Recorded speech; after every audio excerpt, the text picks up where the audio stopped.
All right, so today we're diving into something a little different. You guys sent in this document called elonmusk.pdf, and, well, it's really just his name hmm over and over again. Yeah. No bio, no quotes, just Elon Musk, Elon Musk, Elon Musk. Hmm. It's like a broken record. So the question is, can we actually, can we get anything meaningful out of this? It definitely makes you wonder. At first glance, it seems like there's nothing there. But I mean, the fact that somebody, took the time to create this document and just repeat his name so many times, well, it suggests that something's going on right. Yeah.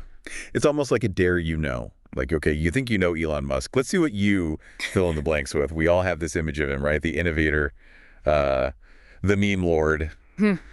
the guy shooting for Mars. But is that the whole story? That's the interesting thing about how names become brands, especially in the digital age. Elon Musk isn't just a person anymore. It's the symbol loaded with all of these associations, right? And this document, by stripping away everything but the name, I think it really forces us to confront that. So instead of learning about Elon Musk, we're actually learning about ourselves Yeah. and how we react to these kinds of figures. Precisely. It's a reflection of how we consume information today, how we form opinions. Think about it. We see a headline or a tweet, and often that's all we get. Yeah. We don't always have the time or the energy to dig deeper. Okay, that makes sense. But how does this document fit into that? It's not a headline. It's not even a sentence. Right, but it plays on that same tendency we have to rely on surface-level information. We see Elon Musk, and our brains automatically fill in the rest. We project our own ideas and our own biases onto that blank space. So it's less about Elon Musk himself and more about how we create these narratives around figures like him. Exactly. And it's interesting to think about why we do that. Yeah. Why are we so drawn to these larger-than-life personalities? What need are they fulfilling for us? Yeah, because let's be real. Not everyone is obsessed with Elon Musk.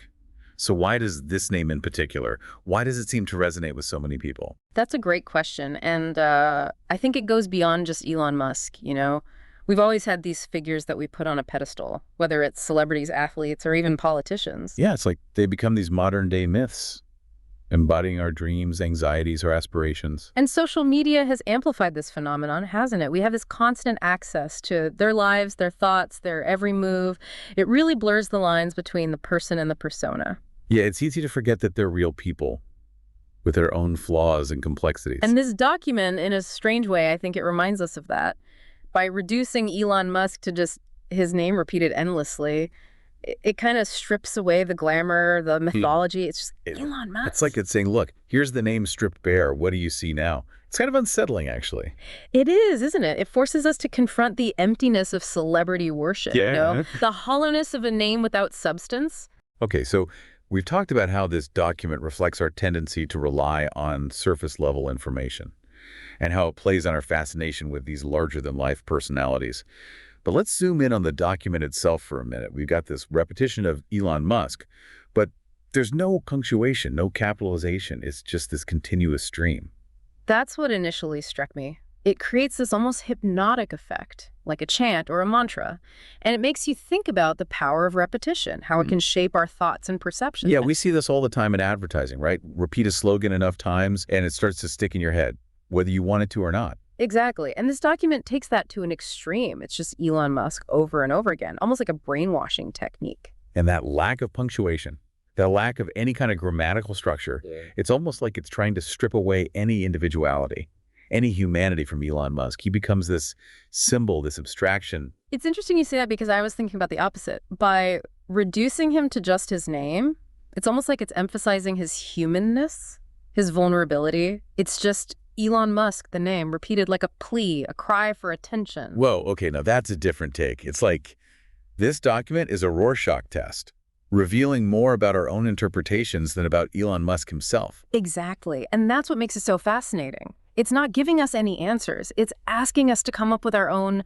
It's forcing us to confront our own biases, our own assumptions about who Elon Musk is and what he represents. It's a lot to unpack from a document that on the surface seems so simple, so meaningless. But as we're seeing, there's a lot more going on beneath the surface, and that's what makes this deep dive so intriguing. We're not just analyzing a document, we're analyzing ourselves. Okay, I'm definitely hooked now. But before we go any further, I think we need to address the elephant in the room. We've been talking about this document as if it's some kind of intentional work of art, a commentary on celebrity culture or information overload. But what if it's something far simpler? What if it's just a fan? You're right, we can't rule out that possibility. What if this is just someone who's really, really obsessed with Elon Musk? Someone who's created this digital shrine, this testament to their admiration. It makes you wonder about the nature of fandom, right? How these parasocial relationships develop and the lengths people will go to express their devotion. And it raises questions about how we define art. Does intent matter? Can something unintentional still be considered art if it evokes emotions, provokes thought, and sparks conversations? I mean, think about all the accidental masterpieces throughout history. Sometimes the most powerful art comes from the most unexpected places. And that's the beauty of this document. We don't know its origins, its purpose. It's this open-ended text, inviting us to project our own interpretations, our own meanings onto it. So we've got this document that could be a commentary on celebrity culture, a minimalist work of art, or a fan's obsessive tribute. It's like we're peeling back layers of an onion, and with each layer we're getting closer to the core, but we're not quite there yet. And that's what makes this deep dive so compelling. It's a journey of discovery, a process of unraveling the mysteries hidden within this seemingly simple document.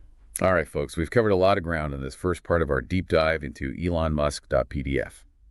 We've talked about how this document reflects our relationship with information with larger-than-life personalities and with the very nature of art itself. But we're just getting started. In the next part, we'll delve even deeper into the cultural context surrounding this enigmatic document, exploring the forces that have shaped our perceptions of Elon Musk and the role of technology in shaping our worldviews. Stay tuned. Welcome back. I have to admit, I'm even more intrigued by this elonmusk.pdf now than when we started. It's like this tiny little document is holding up a mirror to our whole culture. It really is. Last time we were talking about how easily we can latch on to names and images without digging deeper. And that's especially true, when you consider how much information we're bombarded with every single day. Right. It's like we're drowning in information, but thirsty for knowledge. Yeah. So we end up taking these shortcuts, relying on these surface level impressions. Exactly. Think about social media algorithms, for example. They're designed to show you more of what you already engage with. So if you happen to click on a few articles or memes about Elon Musk, guess what? You're going to see more and more of that. So instead of getting a balanced view, we end up in these echo chambers where our existing beliefs are just reinforced over and over again. And that's where things can get dangerous, because it becomes harder to distinguish between fact and fiction, between genuine insight and carefully crafted PR. Which brings us back to elonmusk.pdf and this idea of the name as a brand.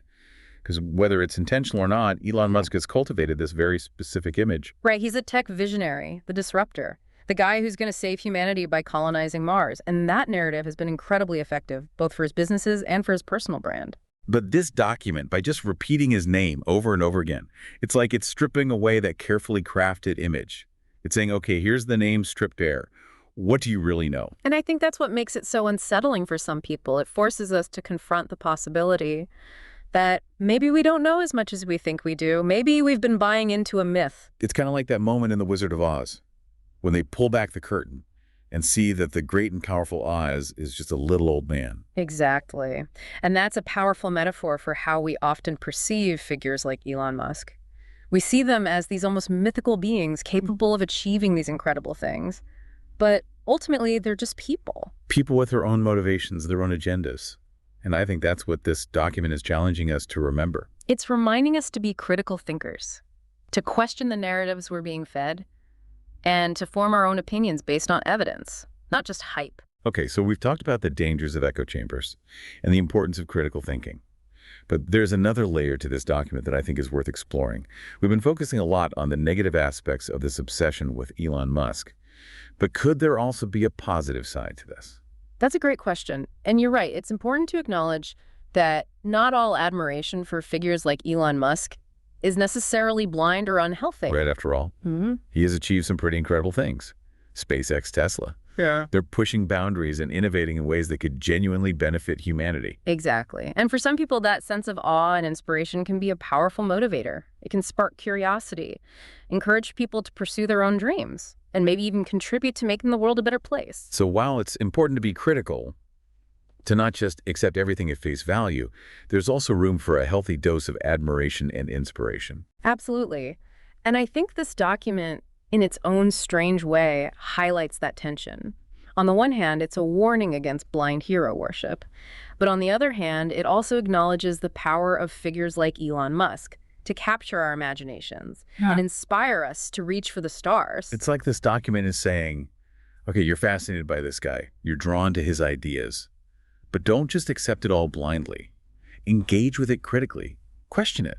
Make it your own. And that's a powerful message, I think, because ultimately that's how progress happens, not through blind obedience, but through critical engagement and a willingness to challenge the status quo. So how do we strike that balance? How do we avoid falling into the trap of blind hero worship while still allowing ourselves to be inspired by people who are doing amazing things? I think it comes down to remembering that no one is perfect. No matter how brilliant or successful they may seem, everyone has flaws, everyone makes mistakes. So it's about seeing the whole person, not just the carefully crafted persona. Exactly. And it's about recognizing that even the most innovative ideas should be subject to scrutiny and debate. We need to be willing to ask tough questions, to consider different perspectives, and to challenge assumptions.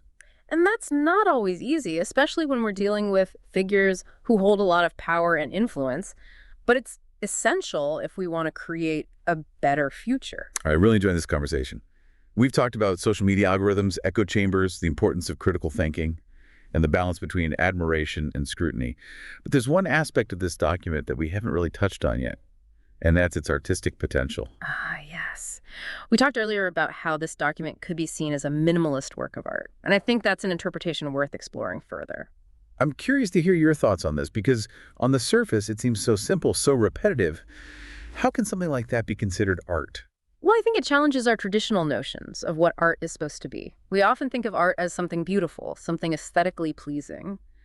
But there's a whole tradition of art that focuses on ideas, on concepts, rather than on visual appeal. Like conceptual art. Exactly. Think of artists like Saul Lewitt or Jenny Holzer, who use language in simple forms to create thought-provoking works. And I think Elon Musk.pdf fits into that tradition. So it's not about the beauty of the document itself, but about the ideas it evokes, the questions it raises. Precisely. And in that sense, I think it's quite effective. It takes something familiar, something ubiquitous, the name Elon Musk, and uses it in a way that makes us see it differently. It defamiliarizes it, makes us question our assumptions about who he is and what he represents. And it does all of this with just one word, repeated over and over again. There's a certain elegance to that, a minimalism that I find quite compelling. So even though it doesn't look like traditional art, it still functions as art. By making us think, by challenging our perceptions. Exactly. And I think that's one of the most powerful things art can do. It can shake us out of our complacency, make us question the world around us, and see things in a new light. I'm thinking back to our earlier discussion about myths and how they shape our understanding of the world. Could this document be seen as a kind of anti-myth? It takes this figure who has become almost mythical in our culture and reduces him to something mundane, something repetitive. That's a very interesting interpretation. And I think you're right. There's a certain demythologizing aspect to this document. It takes this larger-than-life figure and strips away the glamour, the hype, the narrative. And in doing so, it challenges us to look beyond the myth and see the reality, the complexity of the individual behind the name. It's a reminder that even the most iconic figures are ultimately just human beings, subject to the same flaws and limitations as the rest of us. And that's a powerful message, especially in a culture that often glorifies celebrity and success. It's a call for humility, for a more grounded understanding of the world and the people in it. All right, we've covered a lot of ground in the second part of our deep dive. We've talked about social media algorithms, the importance of critical thinking, the balance between admiration and scrutiny, and the artistic potential of this seemingly simple document. But there's still more to explore. In the final part of our deep dive, we'll delve into the broader implications of this Elon Musk.pdf for our understanding of celebrity culture technology and the future of information consumption. Stay with us. All right, we're back and ready for the final part of our deep dive into Elon Musk.pdf. We've talked about how it reflects on us as information consumers, how it plays with ideas of celebrity. But what does it all mean? Like, what's the big takeaway here? One thing that keeps coming back to me is this sense of unease. We've got this name Elon Musk repeated over and over, almost like a warning. It's a reminder of how easily we can get caught up in these narratives, these cults of personality. Especially online, right? We're talking about echo chambers and algorithms, but it goes beyond that. It's the way social media encourages us to simplify like really complex issues into bite-sized takes and memes. Exactly. Nuance gets lost, critical thinking takes a back seat, and we end up with these polarized camps. where everyone's just shouting past each other. And this isn't just about Elon Musk, of course. It's happening with politicians, with influencers, anyone who manages to capture a large enough audience. It's this trend towards reducing people to labels, to symbols. We forget there's a whole human being behind the name, with their own complexities and contradictions. So in a way, this document, elonmusk.pdf, is like a counterpoint to that. It's so stripped down, so bare, that it forces us to confront the emptiness of that kind of hero worship. It's like it's saying, look, here's the name, but it doesn't tell you anything, meaning the story that's all coming from you. And that's where the real challenge lies, isn't it? It's not about tearing down these figures or rejecting their ideas outright. It's about engaging with them critically, thoughtfully. It's about recognizing that no one has all the answers, and that the best way to approach any complex issue is with curiosity, skepticism, and a willingness to consider multiple perspectives. Which is honestly a lot harder than just clicking like or retweeting a catchy slogan. It is. But it's also much more rewarding, because when we engage with information actively, when we challenge our own assumptions, that's when we truly learn and grow. Yeah, this whole deep dive has really been making me think about my own information consumption habits. It's so easy to get swept up in the latest trends, the loudest voices. It is. But we have a responsibility to ourselves and to society as a whole to be more discerning. To slow down, to question what we're seeing and hearing, and to seek out diverse perspectives. And that's where I think this document, elonmusk.pdf, can be surprisingly helpful. How so? It seems like it's more about highlighting the problem than offering a solution. That's true. But sometimes simply recognizing the problem is the first step towards solving it, by making us aware of our own biases, our own tendency to rely on surface-level information.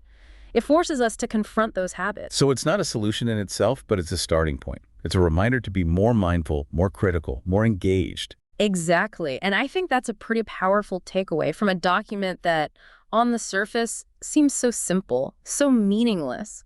It's like that saying, the simplest things are often the most profound. Indeed. And I think that's a fitting way to end our deep dive. We've taken this seemingly insignificant document and unpacked a whole range of complex ideas, from celebrity culture to the future of information consumption. And hopefully we've left you with some things to ponder, some questions to explore further on your own. Because ultimately the most important takeaway from any deep dive is not the answers we find, but the questions we ask. And on that note, we'll leave you to continue the exploration. Thanks for joining us on this deep dive into the strange and fascinating world of elonmusk.pdf. Until next time, keep those minds curious and stay informed.